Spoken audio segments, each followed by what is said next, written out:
What is going on, guys? Welcome back. Commentary for you. Somebody said that it confuses them that I say your name and my name, but that's like part of the show, right? So he is Jimmy Smith. I am Ryan Moody. We're going to sound the same, apparently, for the next couple minutes. This is our MMA show. Jimmy, we've got something to talk about. We knew we were going to have something to talk about. We're going to do a pre-fight show. Remember when we used to do those once a week? UFC 249. I barely remember. Faint memory? Faint memory. We used to talk about fights before they happened. What is going to happen? So we do know now, and I think it's interesting when you go back and listen to the last show, pretty convenient that a lot of things you say just happen to come true. You know, you were like, well, let me just throw a name out here, and threw out Justin Gaethje. He's going to get the draw against Tony Ferguson. I guess, you know, I'm going to watch it, but I will say that I think depending on how the situation that we can't say, remember, Jimmy, we can't say it, the situation impacts you, probably changes how you feel about this. So just a personal note, I told Jimmy a couple weeks ago, I've actually had now 5 coworkers that I know that have came down with this thing, which we're going to refer to as the thing, which you know what we're talking about. Yes, that thing. I guess we're gonna find out now, aren't we? So I know people that are. By the way, the reason for people who don't know, you can't monetize a video that mentions it or something. I want to explain to the fans why we don't say that. But they're trying to spread, which I understand. They're trying to prevent the spread of disinformation about what's going on. So they're very strict with any video that mentions it, and they have these programs that see if you talk about it or something like that. Right, and then they'll put a link to, oh man, I got to be really careful how you say this. They'll put a link to the official place that we all go to that has 3 initials in it underneath the video, so you just get driven to crazy. It's you know what? It's a blessing and a curse, because there are some nutbags out there that are talking about, you know, whatever, and then you've got us just mentioning in passing. But all that being said, I think it comes down to, are you personally impacted by this? Because once you have men, you feel differently about seeing things move forward. So a couple weeks ago, a month ago, when we were still looking at fights, I didn't care. But now that I'm personally impacted by it, it's different now. I'm sure it's because I'm a snowflake in the comment section, but I don't know why. It just, something doesn't feel right about pushing on, why everything seems to say no, no, no. So as far as that is concerned, I'm really questioning how people are going to respond to buying this thing, aside from the whole financial ramifications of it. My thoughts, having been in this business a long time and having heard people complain, for lack of a better word, about so many things, as soon as there's a big fight, they forget all about it. I see very few fans opting out of this fight for moral reasons. And I'm not saying the people who do it for moral reasons are wrong. I don't, you know, the only safe thing is to not have a fight. But I see a lot opting out for financial reasons. I don't think this fight will do well. You know, it may make them some money. It won't do what it would have done 6 months ago. Number one, this isn't the fight everybody was waiting for. As good as it is, and I think it's an excellent fight between 2 great fighters that I'd love to see get it on, it isn't the fight we were waiting for. It isn't the fight we've been waiting, 5 years now for? Yeah. 2, it could have happened anytime. I mean, that's the thing. It could have been anywhere. And also, with the economic times we're in right now, to ask people to spend damn near $90, depending on, you know, HD and all that stuff. And thirdly, you can't share it. A lot of people consider the UFC a social thing. You go to your friend's house, watch UFC. You can't do that. So you can't defray the cost by having a party, and you can't go see it somewhere publicly. I think all of those things are going to hurt the bottom line. Will it make money? Probably. It almost certainly will, especially a scaled down show, even without gate. But those things are going to impact it. Do I think a lot of people are going to not watch it for moral reasons? No. I don't think many people will skip it. I've also heard the argument, interestingly enough, that because there's been 2 months with no pay-per-view, that people have somehow saved that money and now have the money to give back. So, I mean, there is some validity to that. going into the fight, and obviously, like we talked about, we're going to break into the fight, the whole card, once we know a lot more. I would say that this is, if you weren't going to have the fight I wanted, this was a really, really close number 2, if not the only other substitute I would have taken. I wasn't really sold on McGregor, but I will offer that this is probably going to really put a hamper in the division, because now, I guess the way I see it is, Tony stands a fair chance of getting knocked out, which would then in turn really impact the whole fight with Khabib, because now they're not on this, red hot, collision course.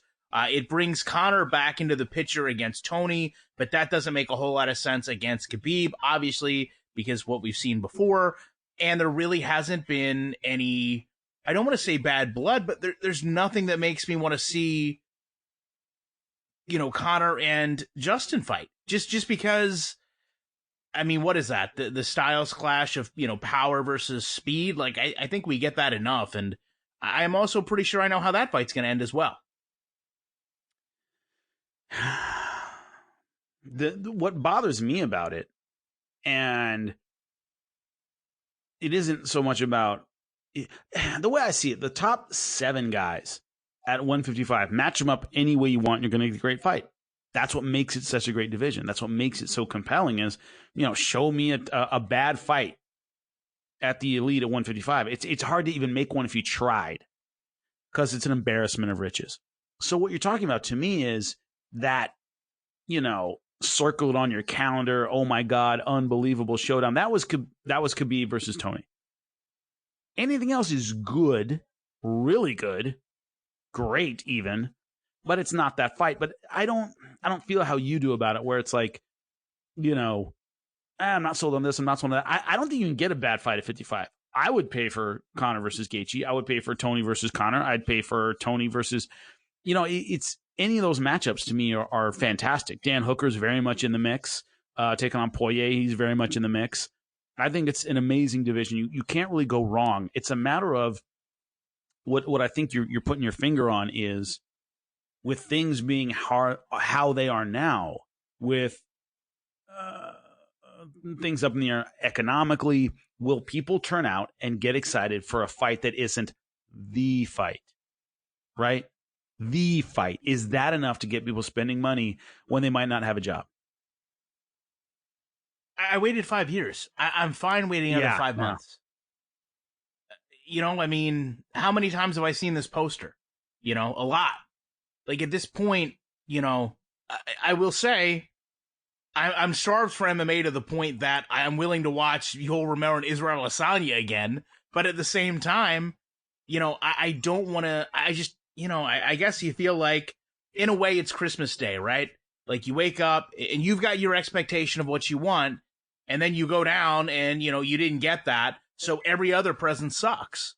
And I think, every time we get to this fight, that's kind of the gift, right? You go down and you're opening everything up and you're waiting for that one gift. And then when it's not there, you look back collectively and you're like, just not happy. You're not satisfied because you didn't get, you could have got things better. This could turn out to be one of the greatest fights of all time. It really could. It has all the pieces to do so, but it's not the fight that we want. And I think in the larger scale of MMA, this was more than just a fight. This was about literally seeing who we thought was the best in their prime at this weight division, no questions asked. And anything that happens between now and when they do fight puts some serious jeopardy in that. You talk about guys getting exposed, guys getting knocked out. That to me diminishes what is going to happen. I imagine they are going to fight at some point.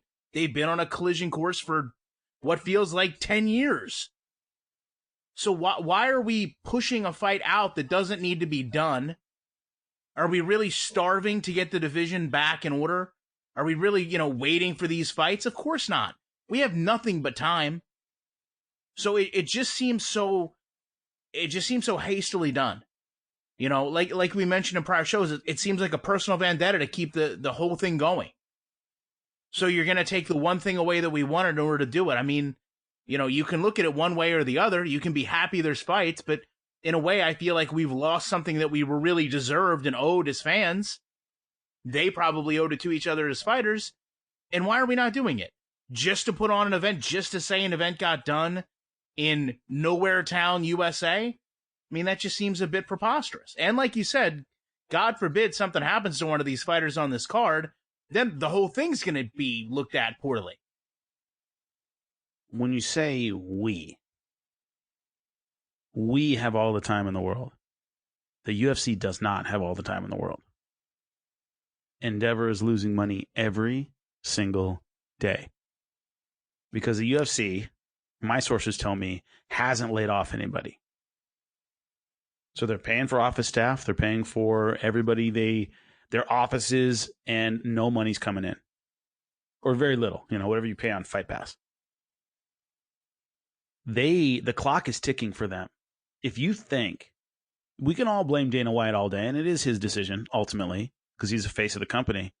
If you think he's not getting angry phone calls every single day from someone above him, remember, he does not own the UFC, you're crazy. You're crazy. The heat is under him. Make a fight. We don't care if it's in a barn in Slovakia. Get us somewhere to make this fight, to put something on television, to be, and I've said it before and I'll say it again, the only sport on television. Even if they lose money on this, the exposure they will get, positive and negative, will be huge. ESPN has nothing to talk about. After this fight, they have something to talk about. They have highlights to show, and they will beat it to death. Trust me. Because there's nothing else there. So if you think he's not getting it from both ends, you're crazy. The corporate structure does not begin and end with Dana White. There are people above him, and they are breathing down his neck to get something done. So part of it is his ego and his bravado. That's very, very true. Another part of it is he doesn't own that thing. And the people that do are bleeding money because nothing's coming in. So there is a lot of pressure to get something done now. And this is the best fight available with what they have in front of them. I do believe that. I do too, but also everything's bleeding money. Every league is losing hand over fist. If you really want to know, but the NFL has 32 billionaire owners that can all kind of take a piece of that pie. Major League Baseball, all the team owners are billionaires. They can pass around the hat and make it through a year. The UFC is not structured that way. It's not. So their ownership is taking more. The NFL itself, the brand, the shield, isn't losing millions of dollars a day. Even if there was no NFL season, yes, they'd lose money, but each owner loses some money. And they're all billionaires. They'll be okay. The thing that makes the UFC more vulnerable is the structure. It's the only major sport that's structured the way it is, that doesn't have ownership, that doesn't have these things that diffuse the responsibility and the risk. So it's the only major sport structured the way it is. Boxing isn't structured this way. Yeah, promoters are losing money, but there are a lot of promotions out there.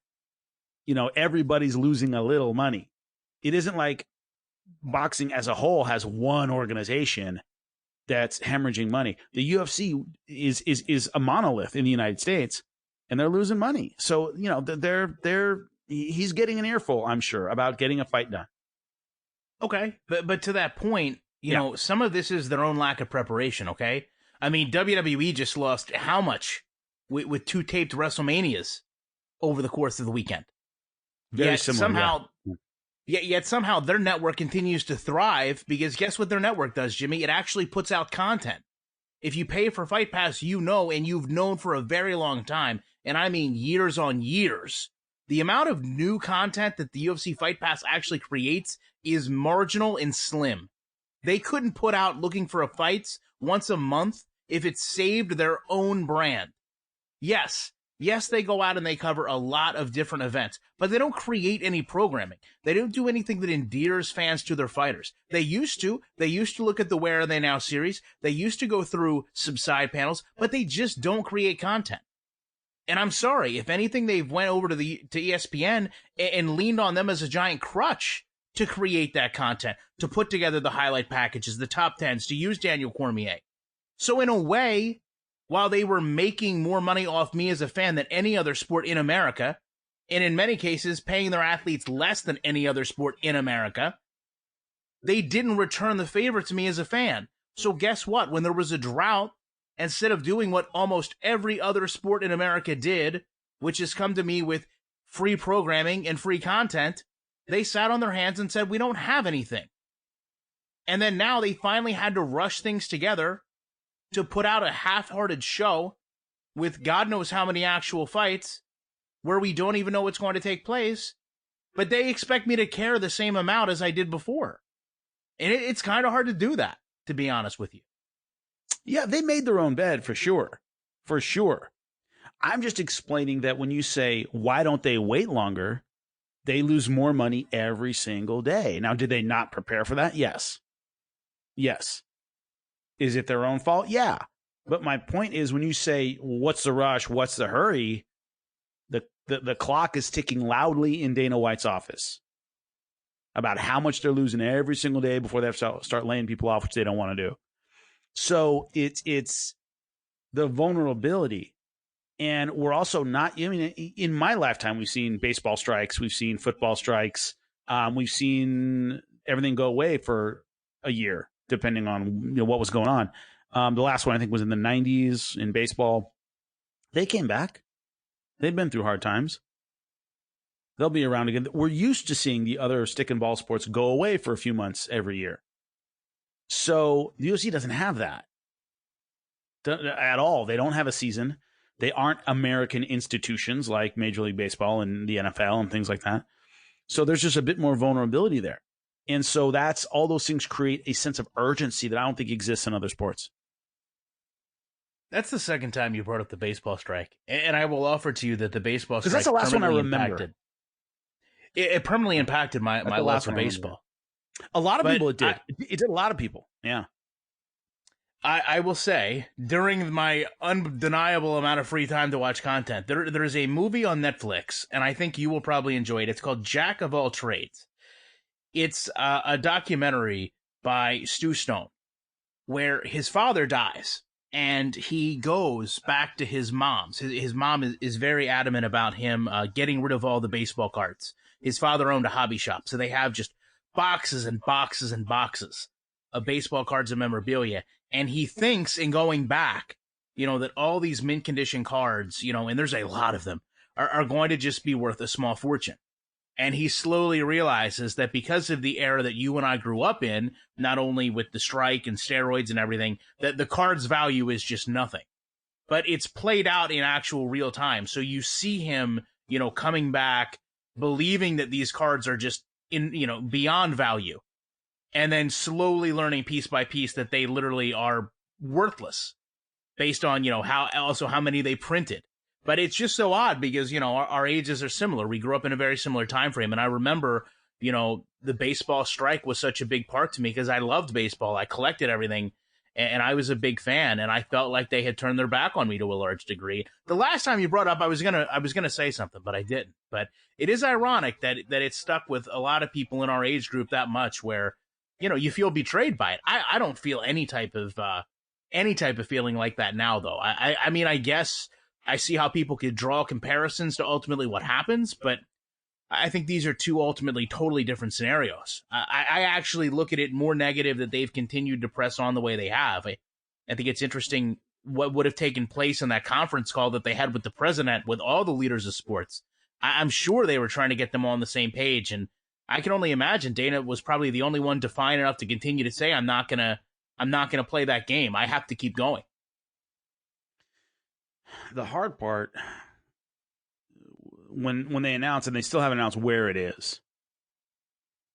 I know it's in the United States. I know that. The fallout of a governor of a state telling its citizens to stay home to prevent the spread of a disease, and then allowing an athletic competition that by its very nature brings people together. That's a hard sell. Who are you to tell me I can't go to the beach, but you'll bring people together for an event, even though it's stripped down and the safety measures and all that stuff? I mean, my brother works at a a hospital that specializes in cancer patients, and they're backed up on COVID tests. He doesn't get one. I mean, he works at a hospital around kids with cancer. So, do you think the camera guys are going to get one? You think the audio guys are going to get one? Think the commentators are going to get one? Probably not. That's the issue. Is if you're the governor of whatever state this is, and you allow this event to happen, your citizens who couldn't care less about MMA are going to go, you just told me I can't go outside without a mask on. You just told me the only time I should leave my house is for essentials. And this is happening? There's going to be a political price to be paid for whoever allows this to happen, and we'll see how it plays out. I agree. This says it's normal. This says return to normal. And as far as the testing is concerned, here's the reality. Even if they wanted to test them, they won't, because they don't want to know. They don't want to know that someone has it before they get around all these people. Deal with that on the second side, right? I mean, literally, WWF just dealt with that. WWE, however you want to go about it, they just dealt with that. They have their own fighters that are, by themselves for 15 days. So all the negativity will come out afterwards. But to me, that's where, in terms of a business, it's hard to see the light at the end of this. You're willing to take upfront money now and then deal with the fallout later, because essentially you can't deal with the fallout that happened before to the point that you have to put on events. That's a slippery slope for a business to run under. And I got to say, if they're under that much pressure just to continue, if anything happens where they have an elongated time where they can't go, because to be fair, let's say the worst does happen. I think if the worst does happen, they're going to be told minimum 90 days with nothing. Close it all down, because you couldn't be responsible when you should have been, so now we're going to make you. And that's essentially, to your point, where everyone in society is. You couldn't stay at home. You could not go out. You couldn't just go for essentials. So now we have to tell you what to do. Now you have to stay home. You didn't do it when you were just told, so now you have to be ordered. And I would think at some point, whether it's by a sanction or whether it's just the actual states that say, yeah, no. And I hate to say this, we're only 25 years away from when the states were saying no. New York just said yes like 4 years ago. So it's insane to me that they continue to push this. You nailed it in that. We'll see what the fallout is, if there is any. We will see. And not just with MMA fans, but with the public at large. And that's a question we can't answer. It's not a question we can answer, but it's a question we can talk about. So we appreciate you guys checking this out. As always, we hope that you are safe and happy and healthy, most importantly, healthy with your families, and continue to do so. We will be back later on in the week to break down whatever there is of this card, and obviously post-fight as well. Until then, we will be back very shortly with more commentary.